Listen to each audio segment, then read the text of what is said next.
beaten by ancient Egyptians. Tiny bits of snow began to fall here and there right as we were on the verge of finishing our preparations. Winter was coming, for real. During winter, our neighborhood would end up snowed in, and we'd generally spend all our time inside the house outside of especially sunny days. I normally spent all my time inside anyway like the shut-in I was, so that wasn't really a problem for me. But there were no books in this world. Will I survive as a shut-in without any books around me? Blizzards often occurred when snow began falling, so we needed to keep our windows and doors shut tight for warmth. We then stuffed somewhat thick rags into any cracks to block as much wind as possible. NGH, so dark. It's a blizzard, what did you expect? It caught me off guard that the only sources of light in our locked-up house were the furnace and our candles. It was the first time I had ever been inside a completely dark room in the middle of the day. It hurt to live without electricity. Even back in my Urano days, I had my phone and flashlights when typhoons knocked out the power, and usually it got fixed by the next day. Won't we all get depressed spending weeks in the dark like this? Hey, Mom. Is everyone's house this dark?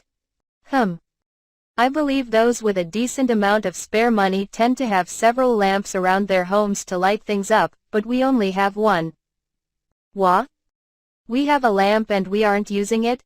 I figured that it was best to use any light source we had, but Mom just sighed and shook her head. We try to avoid using the lamp since we need to be frugal with oil. You wouldn't want to run out of candles if the winter drags on, would you? There was no argument against being frugal. Even my mom back in Japan did all sorts of things in the name of saving money. She would unplug the TV from the wall to save on the electricity bill, and yet fall asleep with it still on. She'd cut off the water when brushing her teeth to save on water, but leave it on when washing dishes. In other words, my mom taught me the importance of self-satisfaction. I decided to take after my mother's frugal ways and see if I could finagle a way to get the room a little brighter. What are you doing, mine? I think this might make the room a little brighter.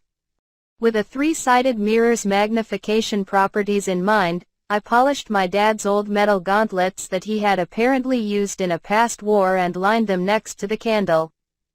Stop it, mine. It's harder to see now. They both immediately shot me down. Unfortunately, the gauntlets weren't flat slabs of metal, and the surface wasn't exactly the smoothest. The light reflected in all sorts of directions and shined in their eyes, making it harder to see their hands. BWUH, it didn't work. I wonder if there's something else I can use like a mirror. I would appreciate it if you would stop wasting our time. Mom shot me down with a firm tone, so I gave up on my light reflecting strategy. But still, having diminished eyesight didn't feel that great regardless of whether or not I had any books to read, so I took up camp right next to the warm furnace. Not long after that, Mom began setting up her loom near me.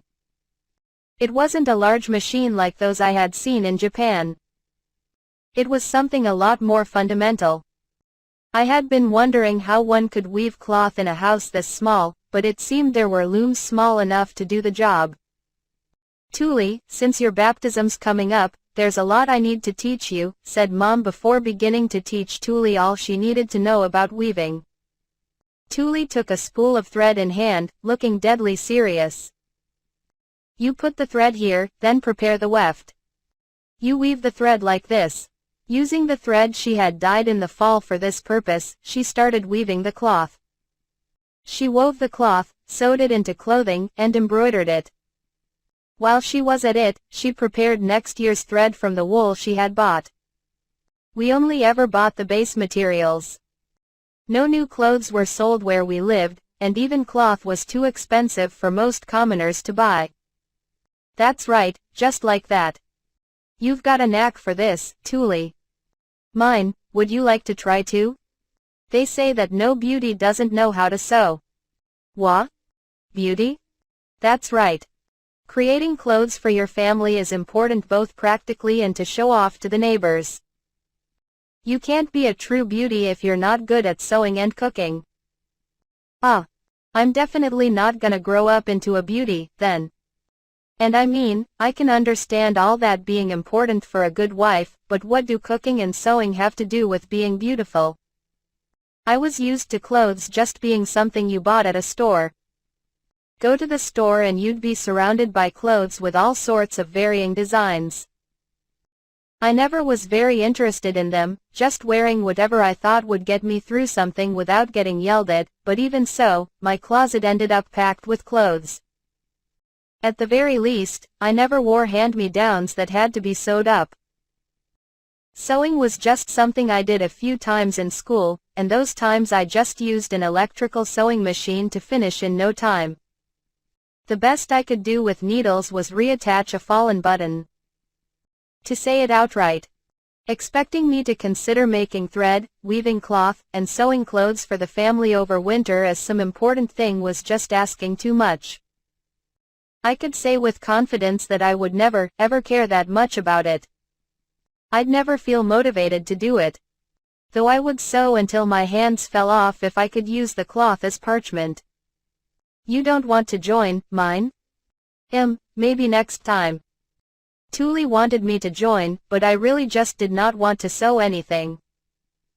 Mom was teaching Tuli since she wanted to become an apprentice seamstress, but in my case, I lacked the height, hand size, and of course, motivation.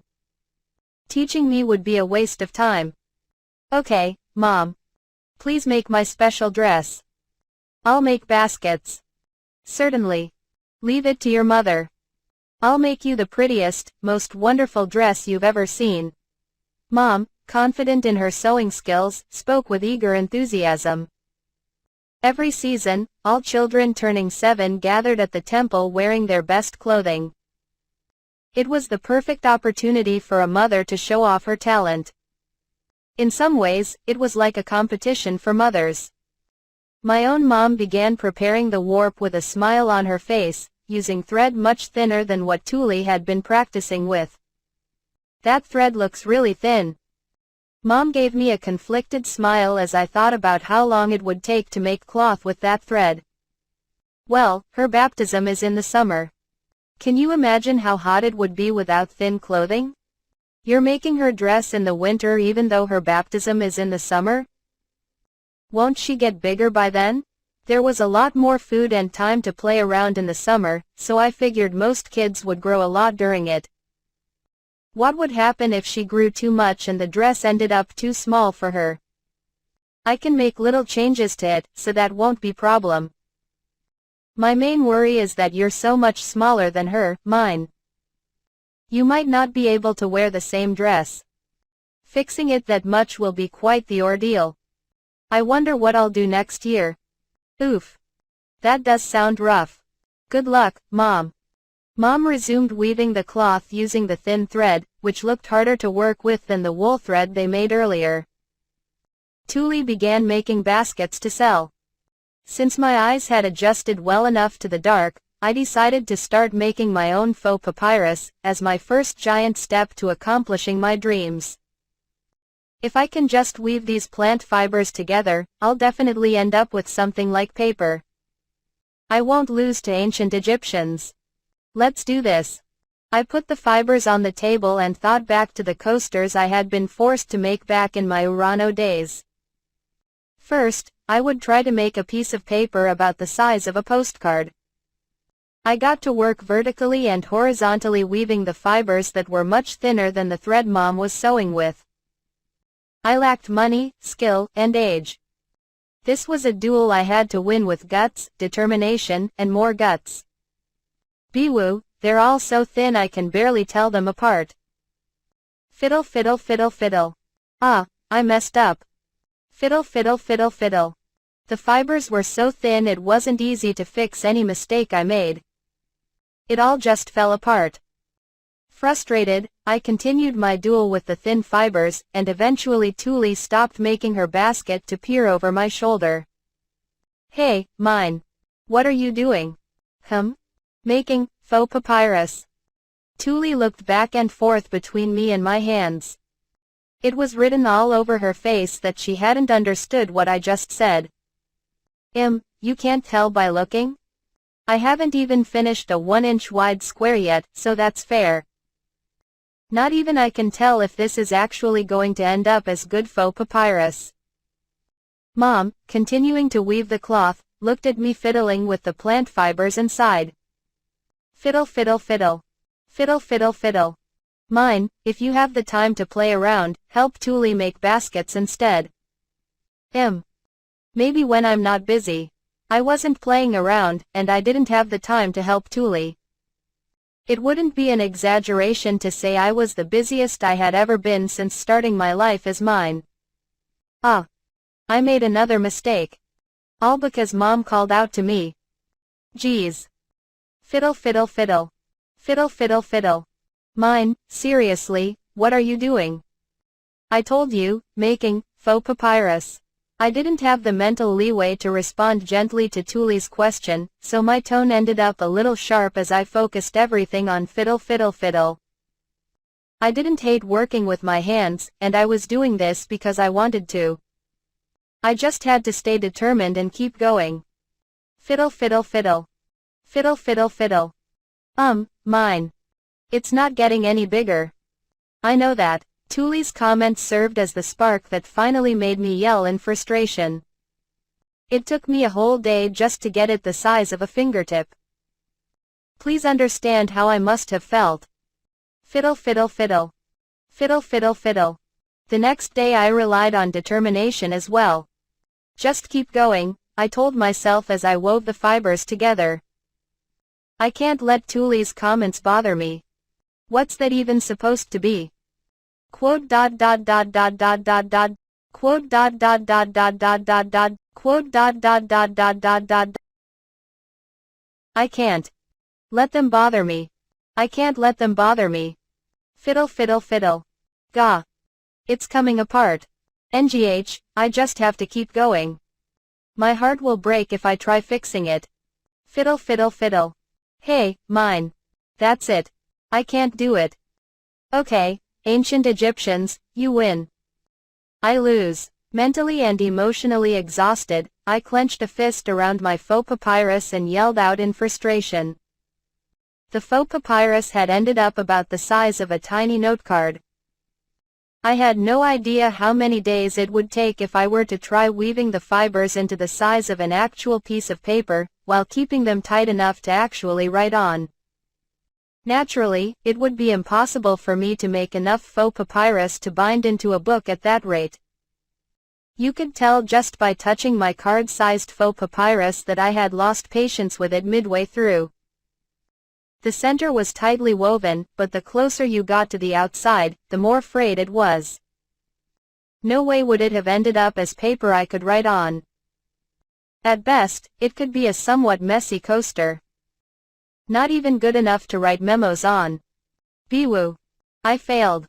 My papyrus plan failed so hard. The challenge involved in getting the materials, the difficulty of the creation process, and the overall time investment were all just too great for faux papyrus to be mass-produced. Even if I finished that sheet of faux papyrus, it wouldn't lead to me making a book. Be quiet, mine. If you have the time to play with plants, weave some baskets.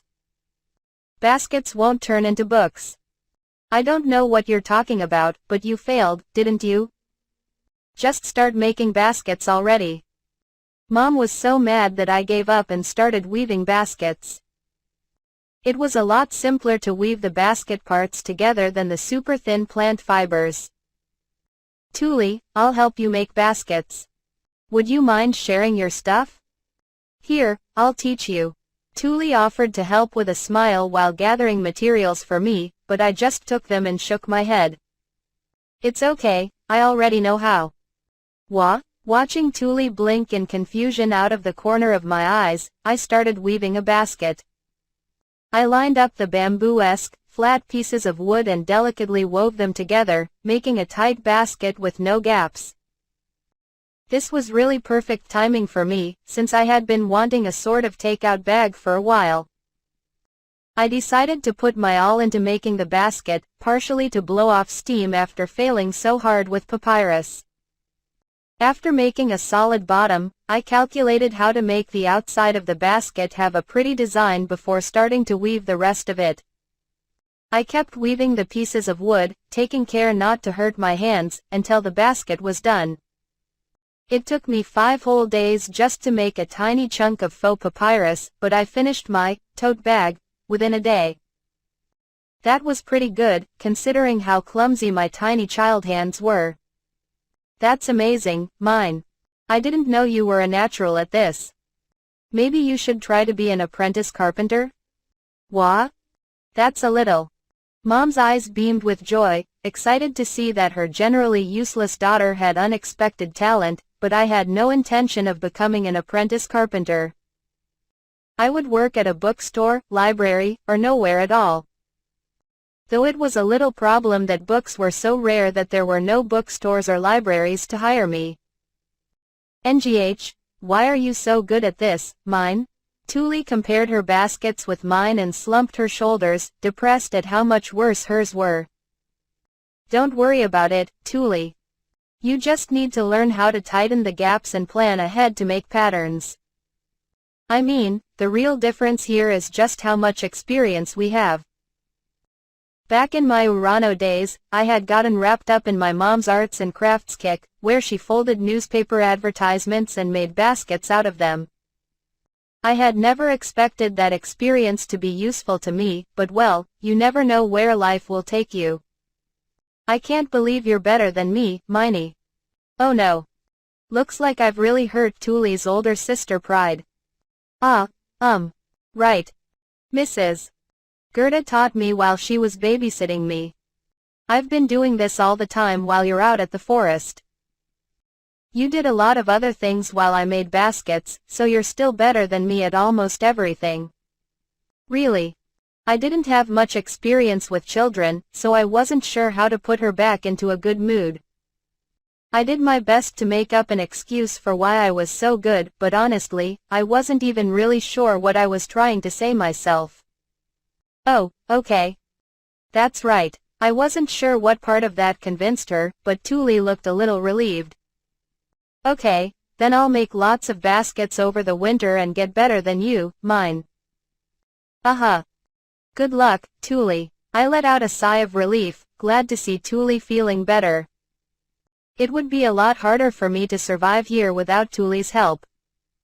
If left on my own, I'd be helpless. I'm so glad I cheered her up. Oh, Tuli. You should force it into place a little more, it'll look better that way. Well. It's not like I'm that happy about being good at making baskets. I just want books. I watched Tuli's basket weaving and gave her advice while glancing at my failed faux papyrus. If papyrus won't work, what should I try making next? Throughout the winter, I thought about what to do next while continually weaving baskets next to Tuli. Egypt's no good, it's way too hard for a kid like me. What should I do if Egypt won't work? Well, thinking about it like a textbook, you usually study Mesopotamian culture before Egyptian culture. Okay, that's it. Cuneiform. It's time for clay tablets. Long live Mesopotamian culture. I remember that even after the flames of war and arson, their clay tablets managed to survive. I'll make clay tablets, carve letters into them, cook them in a furnace, and that might just be that. Plus, making tablets out of clay will just look like a kid playing with mud. The adults won't suspect a thing. It's settled. That's what I want to do. Once the snow melts and spring comes, I'm making clay tablets.